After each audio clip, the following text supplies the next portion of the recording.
ত্রয়োদশ জাতীয় সংসদ নির্বাচন এ বছরের ডিসেম্বরে হবার সম্ভাবনা আছে। তাই নির্বাচন সামনে রেখে জোরালো প্রস্তুতি নিচ্ছে কমিশন। সুষ্ঠু নির্বাচন আয়োজনের সকল প্রতিবন্ধকতা দূর করতে বিষয়ভিত্তিক কমিটি নিয়মিত সভা করছে, নানা বিষয়ে অতীতের ভুল শুধরে নতুন নতুন সিদ্ধান্ত নিচ্ছে। বৃহস্পতিবার নির্বাচন ভবনে সংসদীয় আসনের সীমানা নির্ধারণ, ভোট কেন্দ্র স্থাপন, রাজনৈতিক দল ও পর্যবেক্ষণ সংস্থা নিবন্ধন এবং বিধিমালা পর্যালোচনা সংক্রান্ত কমিটির বৈঠক অনুষ্ঠিত হয়।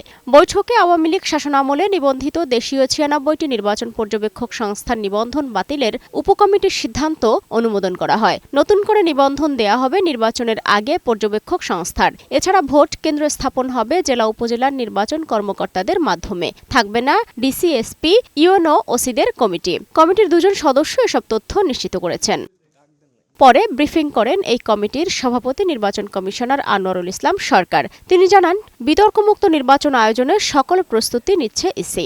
ভবিষ্যতে বিতর্কের সৃষ্টি না হয়, কোনো কি বলে যে অস্বচ্ছতা যাতে না হয়, সেই জন্য তো আমরা সর্বতোভাবে প্রস্তুতি নিচ্ছি এবং ইনশাল্লাহ বিতর্কের সৃষ্টি হবে না, এটা আমরা আশা করি। তিনি জানান, শর্ত পূরণ হলেই দেওয়া হবে রাজনৈতিক দলের নিবন্ধন। রাজনৈতিক দল নিবন্ধনের আবেদন আহ্বান করে দেয়া গণবিজ্ঞপ্তি নিয়ে আদালতের স্থগিতাদেশের রায়ের কপি এখনো পাননি বলে জানান তিনি।